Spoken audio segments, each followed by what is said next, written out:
site de Police pour la Vérité. Je suis Sonia Vescovati, présidente de l'association Police pour la Vérité.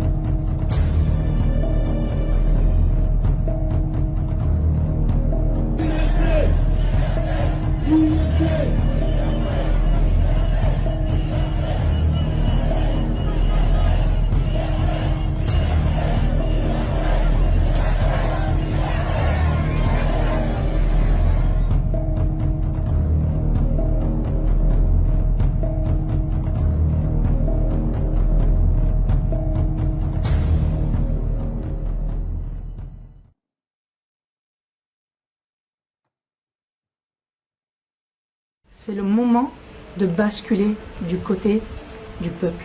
D'ailleurs, on est là pour ça. Nous sommes là pour défendre les droits fondamentaux et la liberté des citoyens.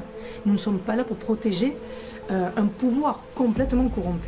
De quand vous soyez dans les rues en train de vous manifester ou d'avoir une intervention avec un policier ou un gendarme, regardez-les droit dans les yeux. Parce que vous allez toucher leur âme, vous allez toucher leur cœur. Et ça, même l'uniforme ne peut pas l'arrêter. Il faut montrer aux citoyens que vraiment on est des gardiens de la paix et pas des forces de l'ordre. Police pour la Vérité, le Café des Libertés et la SDAC. On organise une manifestation le 28 janvier à Fort-Calquier. Ça se tiendra à midi, place du Bourget, pour montrer qu'on est dans une volonté de s'unir et de rassembler un maximum de personnes, dont ceux qui sont réellement conscients de ce qu'est le maintien de l'ordre. On vous invite à nous rejoindre. Ça va être une sacrée journée et c'est important qu'on soit en nombre. Donc voilà, rejoignez-nous.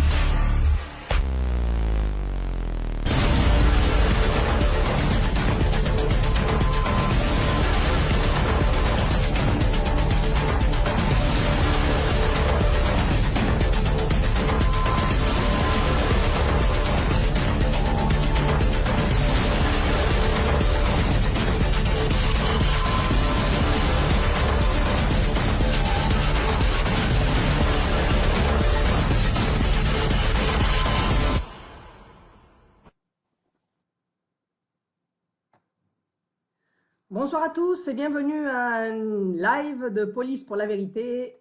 On a le plaisir d'avoir avec nous ce soir Merlin, Stéphane et Philippe qui sont avec nous aussi, des camarades de Police pour la Vérité. Excusez-moi, mais on a des problèmes techniques. Je ne sais pas si vous nous voyez sur Facebook. Merlin, est-ce qu'on nous voit sur Facebook? Oui. Non. Non? Ben, sur YouTube, oui, mais sur Facebook, je ne sais pas ce qui se passe. Mais j'arrive pas à lancer le live. Je ne sais pas si on a eu un souci au démarrage, mais sur YouTube, oui, hein, on est en direct. Oui, ouais. Bon, Merlin, désolé vraiment, mais c'est des choses qui arrivent. Vous pouvez renvoyer le live sur votre page Facebook avec le lien de YouTube. C'est fait, non? Ok. Bon, Merlin, on va parler un petit peu de l'organisation et de ce qu'on va faire le 28 samedi. J'aimerais que tu me dises d'abord pourquoi c'est important cette manifestation pour toi. Pourquoi c'est important pour moi? Oui. Pour utiliser une métaphore, en fait, quand on est, par exemple, dans une école où il y a des règles, tout ça, et qu'on essaye à plusieurs élèves d'aller parler aux délégués pour qu'il puisse y avoir des changements sur certaines choses qui font que nos conditions de vie sont pas respectées. On s'attend à ce que ce délégué n'aille pas se cacher derrière le cahier de récré et qu'il vienne discuter, prendre ses responsabilités et à la limite que justement le cahier de récré soit le médiateur d'organiser un débat entre les deux. Et là en fait c'est clairement plus possible.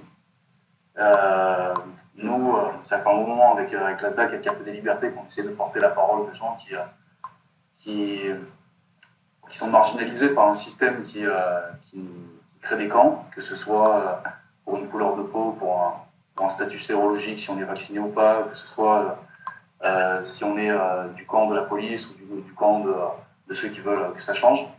Et en fait, ces camps, nous, on voit bien que c'est une manière d'utiliser c'est de la manipulation de masse et on essaie justement de s'élever au-dessus de ça et de se réconcilier tous pour vraiment faire face à une bande d'oligarques qui n'utilisent que leur intérêt, qui utilisent leur pouvoir seulement pour leur intérêt.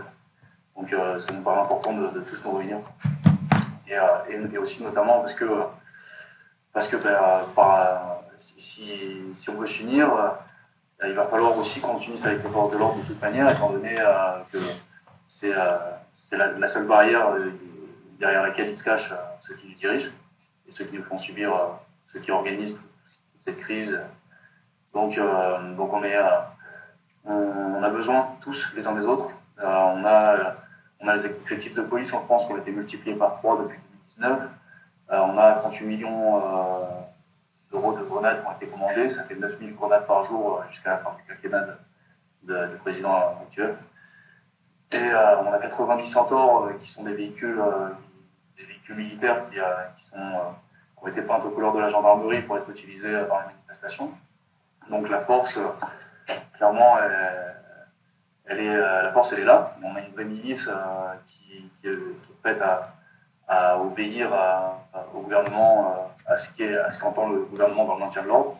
Seulement, ça nous paraît important de faire converger ceux qui ont vraiment conscience de ce qu'est le maintien de l'ordre et de revenir justement, de remettre un petit peu de légitimité dans la légalité et de soutenir la parole d'un peuple qui est oppressé depuis maintenant trop longtemps, quoi. Ce que fait Police pour la vérité, se bat pour la libre expression et pour dénoncer aussi ces violences d'État qui sont faites justement par le bras armé d'un gouvernement qui ne tient plus que par sa police et sa gendarmerie. Alors on sait parfaitement, étant donné qu'on se connaît déjà un petit peu, que toi en plus tu as subi énormément de pression de la part de la gendarmerie et de la police de Fort-Calquier. Donc pour nous vraiment c'est un honneur de te soutenir parce qu'on sait que tu es un guerrier, tu es un gardien de la paix toi aussi. Même si tu n'es pas policier ou gendarme, tu es un gardien de la paix parce que tu as protégé les citoyens de Fort-Calquier ça fait déjà plus de 2 ans que tu es en train de les aider. Vous faites un travail magnifique avec tes camarades du Café des Libertés et de la SDAC. Est-ce que tu pourrais nous expliquer un petit peu qu'est-ce que vous faites? Ouais. En fait, gardien de la paix. En fait, à la base, moi, il y a 2 ans, ça a commencé simplement que je refusais de porter mon masque, quoi. Et en fait, l'évolution, elle a fait que maintenant, je suis connu de la plupart des forces de l'ordre de la région, quoi. Alors que j'y vois aucun crime et que du coup, je passe devant les tribunaux assez régulièrement, justement pour répondre de ça, de mes convictions, en fait, et des convictions d'autres personnes aussi qui s'exposent avec moi. Mais ouais, du coup, ça a commencé. En fait, c'est une longue histoire, mais à l'époque où c'était interdit de se rassembler et tout ça, nous, on a choisi de continuer à faire ce qu'on faisait. Et on n'a jamais rien lâché, ce qui a fait que maintenant, on est au stade où on a réuni beaucoup de personnes, notamment des personnes qui sont considérées comme marginalisées, qui n'arrivent pas à correspondre à tout ce schéma de société où en fait on a clairement une rupture de contrat social. On a un système qui n'est plus là pour servir l'intérêt du peuple. On a, comme je le disais, une bande d'oligarques qui est là pour servir ses propres intérêts et nous on essaye de rééquilibrer un peu tout ça. Et du coup, on est assez combattu. Tu disais que j'avais des problèmes avec la justice. Là, en ce moment, j'ai un peu moins d'une vingtaine de policiers et de gendarmes qui ont déposé des plaintes contre moi pour essayer de me faire tomber et de m'enfermer, tout simplement, comme depuis le début, hein, comme depuis le refus du port du masque pour lequel j'ai été placé en garde à vue et pour lequel j'ai eu 6 procès. Et donc, en fait, donc ouais, on cherche la légitimité dans tout ça et on s'est inscrit en désobéissance civile à Fort-Calquier parce que pour nous, c'était un des seuls outils qui nous permettait de rester alignés avec nos valeurs et nos convictions. Étant donné que la demande de débat avec ceux qui ont le pouvoir, donc les élus locaux, elle s'est toujours soldée par des refus. Donc on a décidé d'arrêter de demander et d'attendre qu'on accède à nos demandes et de faire de montrer l'exemple pour que les gens reprennent un petit peu leur souveraineté et leur pouvoir décisionnaire. Parce que obéir à des ordres fondés, c'est bien, on est en société. Par contre, obéir à des lois qui ne sont pas là pour l'intérêt du peuple, ça a peu de sens en fait. Ben nous, en tout cas, en nom de Police pour la vérité, on te remercie pour tout ce que tu es en train de faire, parce que vraiment, c'est magnifique. J'ai eu la chance d'être avec vous déjà, et j'ai pu voir comment les gens du peuple de la ville de Fort-Calquier t'apprécient énormément.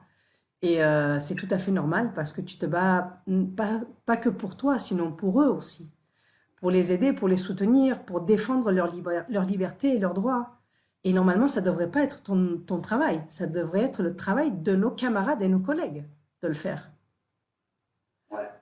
Donc, vraiment, pour nous, c'est un honneur d'être à tes côtés ce jour-là et je te remercie encore vraiment pour tout ce que tu fais, que c'est énorme. D'accord? Ben, merci à vous de nous donner l'espoir que tout ça puisse se passer dans la bienveillance, quoi. Parce que, en fait, là, par l'absence de débat et la confrontation perpétuelle qu'exerce le gouvernement, que ce soit l'utilisation des 49.3 et la réutilisation d'une force armée de plus en plus conséquente, ça nous donne de l'espoir du fait qu'on puisse trouver par la diplomatie, par la discussion, des terrains d'entente sur lesquels on peut se rassembler et justement être une vraie force d'opposition qu'il y a plus dans notre pays. En fait, l'opposition, elle est inexistante et c'est en ça que la démocratie, elle est gravement menacée, quoi. Tout à fait d'accord avec toi. Si tu es d'accord, je vais lui passer la parole maintenant à Stéphane et à Philippe aussi. Stéphane, Philippe, bonsoir. Bonsoir Merlin, bonsoir Philippe, bonsoir Sonia. Merlin, moi j'adore ton discours, je pense qu'on s'est rencontrés quelques fois et de plus en plus je me rends compte que Police pour la vérité et les autres associations vont toujours dans le même sens, c'est essayer de récupérer les droits fondamentaux de la population. Moi j'ai une question à te poser en fait, qui va peut-être nous permettre de faire évoluer notre coordination.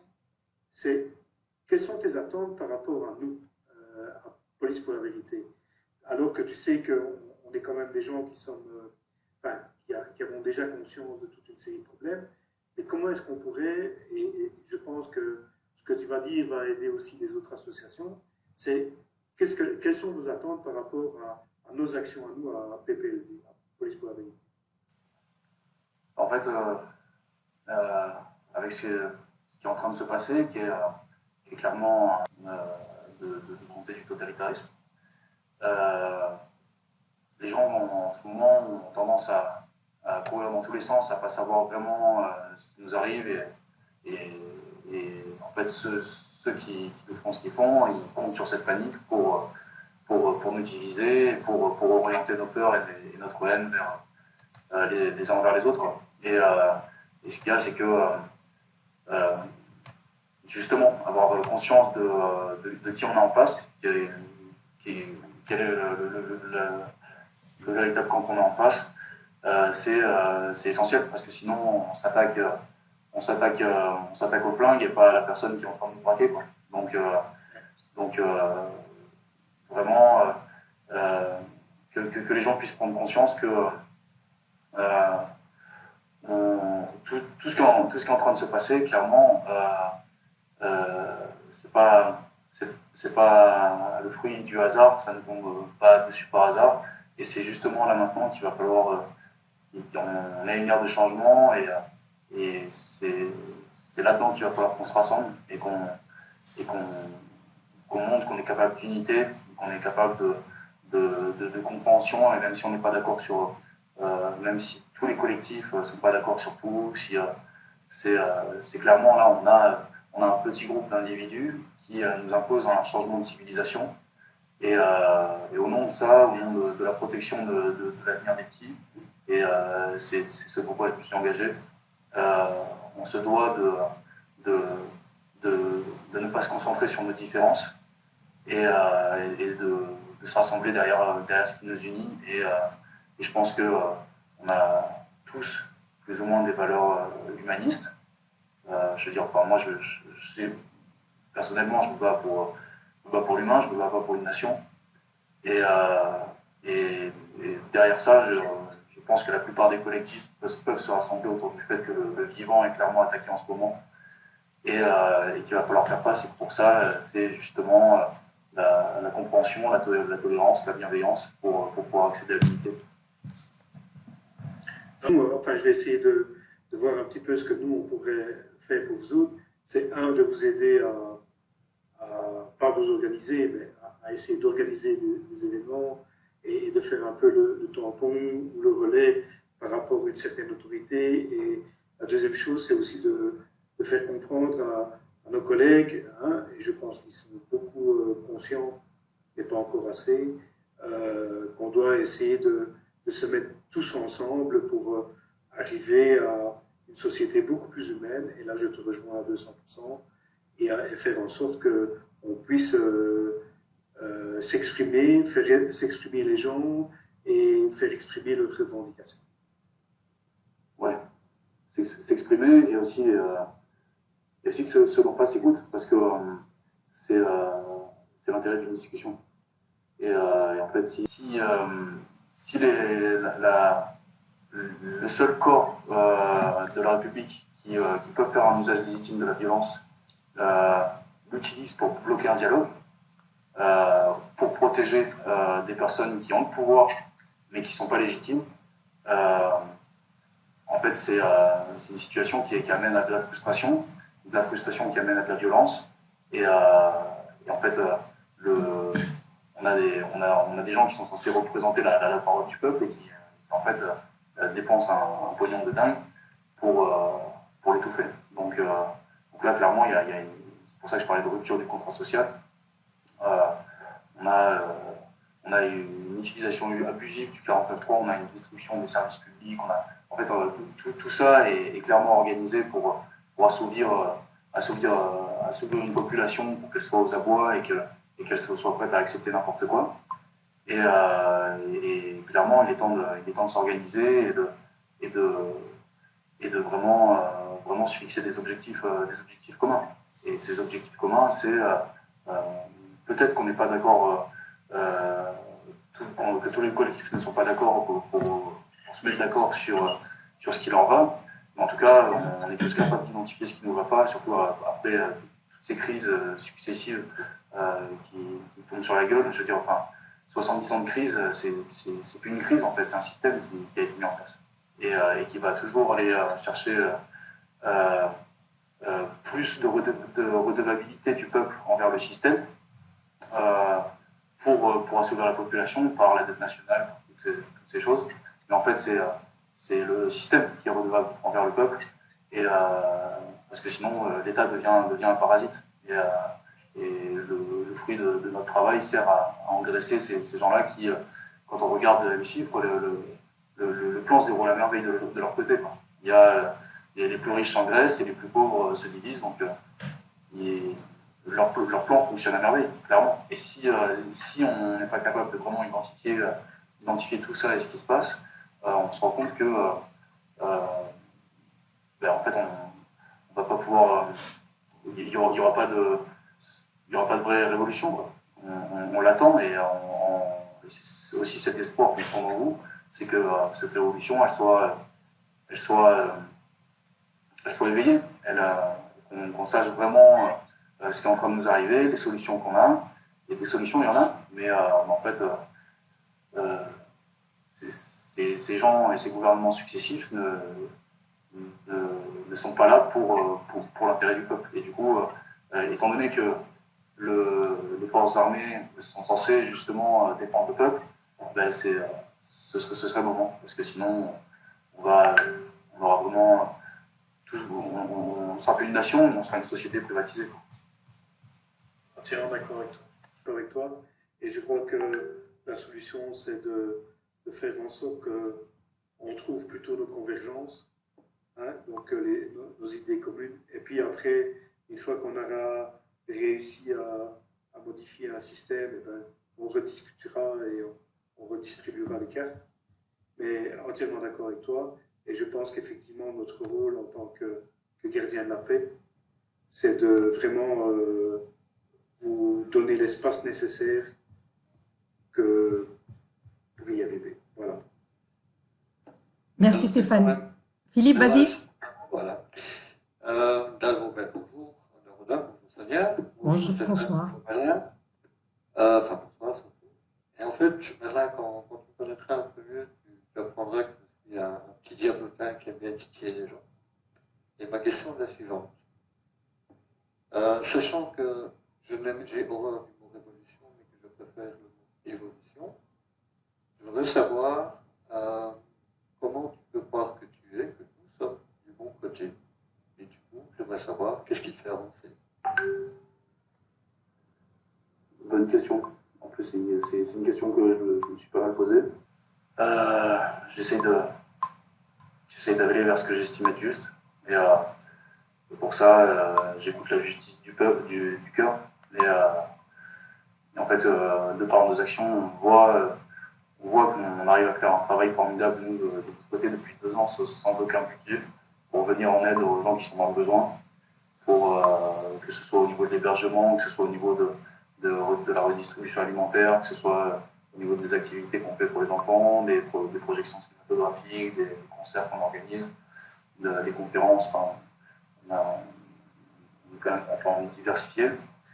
Et en fait, on apporte tout ça dans la bienveillance. On a réussi à monter un réseau de solidarité qui fait qu'en fait, on se dit que des solutions, il y en a. Et on aimerait justement pouvoir les passer, les mettre à disposition des gens qui le regardent. Vous pouvez d'ailleurs nous suivre sur la page Le Café des Libertés ou sur la page SDAC 04, donc ZDAC, Zone de défense active de la culture. Et bientôt sur notre site internet cafedeslibertés.com. Et en fait, savoir si on est du bon côté, en fait, il suffit de déjà la première étape, je dirais, de sortir de ce confort de croire en un système bienveillant alors qu'il n'est pas du tout, c'est d'aller chercher l'information. Et c'est presque un devoir maintenant, étant donné que l'information est accessible sur les réseaux, tout ça, enfin, l'accès à l'information, il est possible, il faut juste creuser. Et une fois qu'on s'est rendu compte que les gens qui nous gouvernent ne sont pas bienveillants et que c'est pas notre intérêt qui serve, c'est justement, ça a été notre démarche d'aller chercher des solutions pour s'indépendantiser, par l'autonomie, que ce soit énergétique, alimentaire, enfin, c'est là où c'est intéressant de pouvoir se retrouver autour de ces questions-là, parce qu'on récupère cette vraie question de souveraineté. Pour nous, elle est centrale, parce que s'il y avait une multitude de souveraineté individuelle, il y aurait une souveraineté collective. Mais pour ça, il faut se mettre dans un inconfort de se dire voilà, je vais pouvoir me débrouiller sans papa État, sans maman média, et se faire son propre avis. Et c'est difficile. C'est difficile, c'est inconfortable. Mais une fois qu'on se lance là-dedans, on se met à aller vers ce qui nous fait du bien et vers ce qui fait du bien aux autres. En fait, on s'apporte la bienveillance que le gouvernement ne nous apporte pas, et ni les institutions. Donc en fait, c'est un cercle vertueux, et je dirais que c'est ça qui permet de dire qu'on est sur la bonne voie. Je peux être 100% d'accord avec toi, évidemment. Mais moi, la question que moi je me pose, personnellement, c'est à quel moment est-ce qu'on s'est trompé de route? À quel moment on s'est trompé de chemin? Quand l'homme est descendu de l'arbre. Tout à fait. Oui, tout à fait. Quand Ève a mordu la pomme. Non, je pense que c'est en fait c'est cyclique ce qu'on vit. Le fait des gens au pouvoir qui discutent d'une impunité, qui exercent leur pression sur le peuple, c'est quelque chose de récurrent. Donc à nous justement d'avoir une vision sur ce qui s'est passé, sur quelles sont les réelles causes des conflits qu'il y a eu que ce soit la Première Guerre mondiale, la Seconde Guerre mondiale, toutes ces choses-là qui ne datent pas d'il y a si longtemps et qui témoignent des choses horribles de quoi l'homme est capable de faire entre lui-même. Donc, c'est tirer des leçons de ça et pour pouvoir s'améliorer. Parce qu'en fait, sinon, forcément, le système corrompt et en fait, y a pas, pour moi, il n'y a pas de. Ce serait utopique de se dire qu'on arrivera à un système mondial qui nous permettra de tous cohabiter en paix, en harmonie les uns envers les autres. Mais parce que c'est toujours une lutte la lutte du bien et du mal, elle sera toujours parce que c'est un rééquilibre perpétuel. Mais justement, si on est capable de s'unir et de ne pas s'oublier les uns les autres, chacun défendre sa cause, et à pas être d'accord pour des petites différences d'opinion, donc il y a un plan qui est tout préparé et qui est en train de se dérouler et on ne pourra pas y faire face si jamais on ne fait pas preuve d'intelligence et de maturité. C'est beaucoup mieux. Si vous êtes d'accord, on pourrait raconter un petit peu qu'est-ce qui va se passer le 28. Alors, on va démarrer de la place du Bourget à midi. C'est ça, Merlin? Ouais. Oui. Enfin, le rassemblement commence à midi. Ah, On va partir sur les coups de 13h30 pour descendre. On va faire une minute de silence devant la SDAC. Donc l'ancienne SDAC, la première, qui a été détruite, qui était un bâtiment qui était destiné à être un centre de vaccination et qu'on a récupéré pour faire toutes les activités dont je parlais tout à l'heure. Parce que en fait, on fermait la porte de cette époque à toute personne qui n'était pas vaccinée, et du coup, plutôt que en parallèle d'aller manifester contre ça, on proposait aussi aux gens de pouvoir disposer d'un spectacle, d'activités, tout ça, et donc on se bat pour et pas contre, encore une fois. Donc on va faire une minute de silence devant ce bâtiment qui a été détruit par 200 forces de l'ordre. Ce jour-là où on a été arrêté avec mon père et mon cellule. Et excusez-moi, il y a un téléphone qui est en train de sonner. Est-ce que vous pouvez, Stéphane et Philippe, couper vos micros, s'il vous plaît? Oui, parce qu'on entend tout. Merci. C'est un Excuse-moi. copain à Merlin qui le téléphone. Ben ok, ben tu lui dis plus tard, s'il te plaît. Vas-y, Merlin. et donc après on va remonter, on va passer devant la préfecture pour faire les prises de parole. Et ensuite on va remonter le long la place Martial Sicard en fait, qui est la route en fait qui monte chez notre ami Castaner, qui était anciennement maire de Port-Calquier et encore plus récemment Premier ministre, qui est responsable de violence d'État dont on vient de parler. Et parce que justement, quand on parle de légitime, de légal, tout ça, on s'attend à ce qu'ils mettent des barrières pour bloquer l'accès à sa maison, comme ils ont toujours fait même depuis qu'il est plus ministre. Et donc pour montrer en fait l'absurdité de la chose.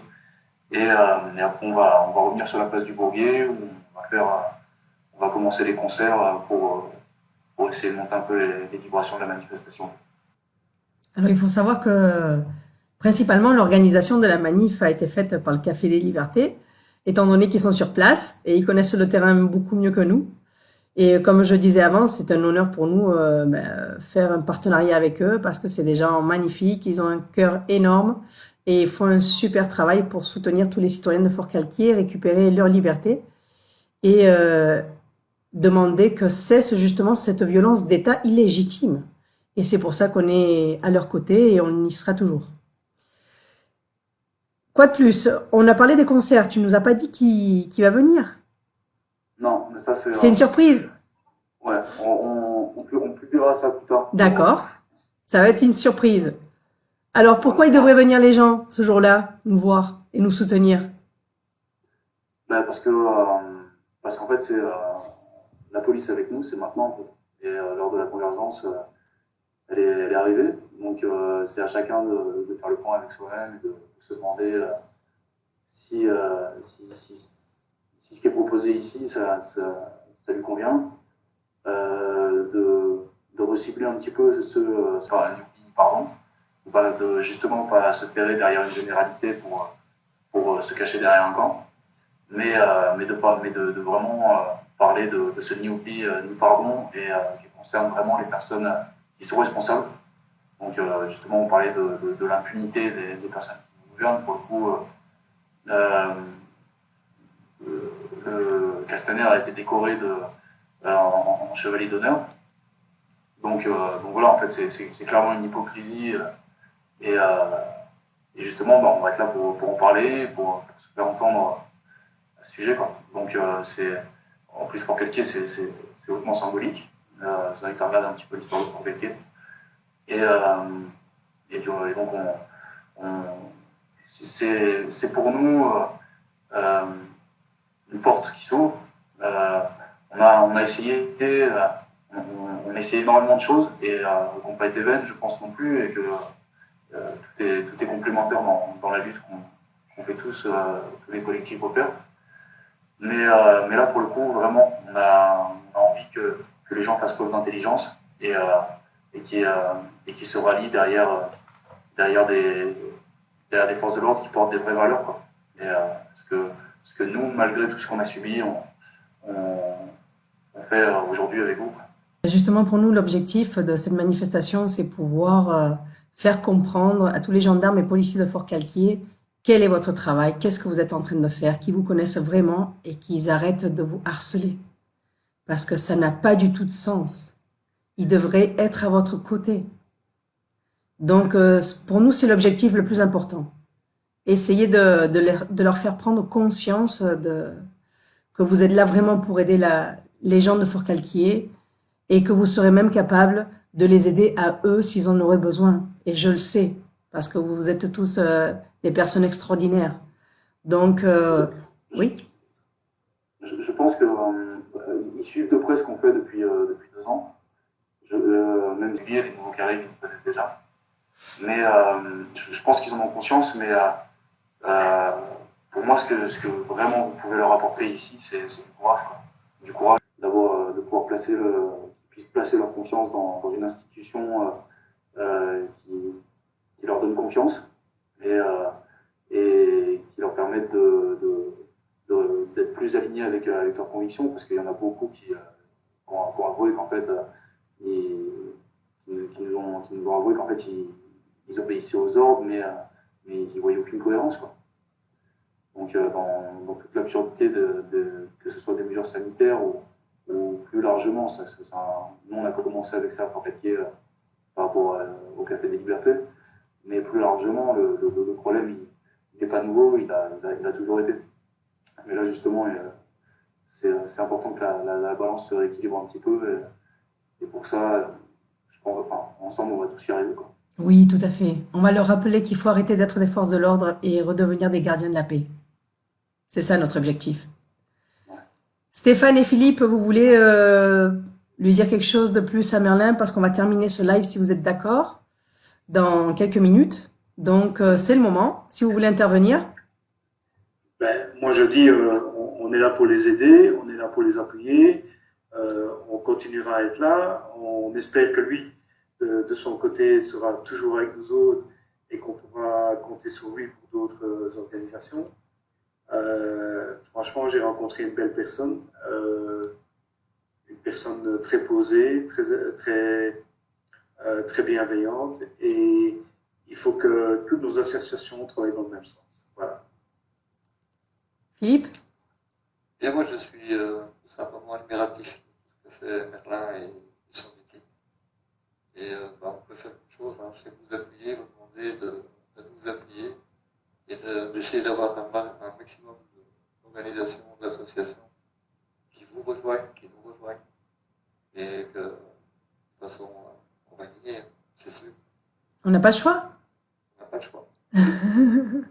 Et ne pas oublier le pastis. Enfin.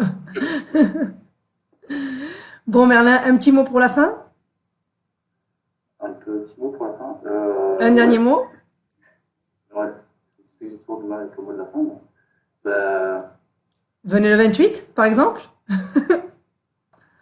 Et en fait, c'est clairement une opportunité donc, dont il faut se saisir parce que justement le gouvernement comme opéré un viol sur la population et ce qui fait que les gens sont abasourdis et en fait ils attendent que ça se termine, ils regardent dans le vide en attendant que ça se termine et dès qu'il y en a qui bougent, ils se prennent des coups de matraque et en fait il y a des démonstrations de force et de violence.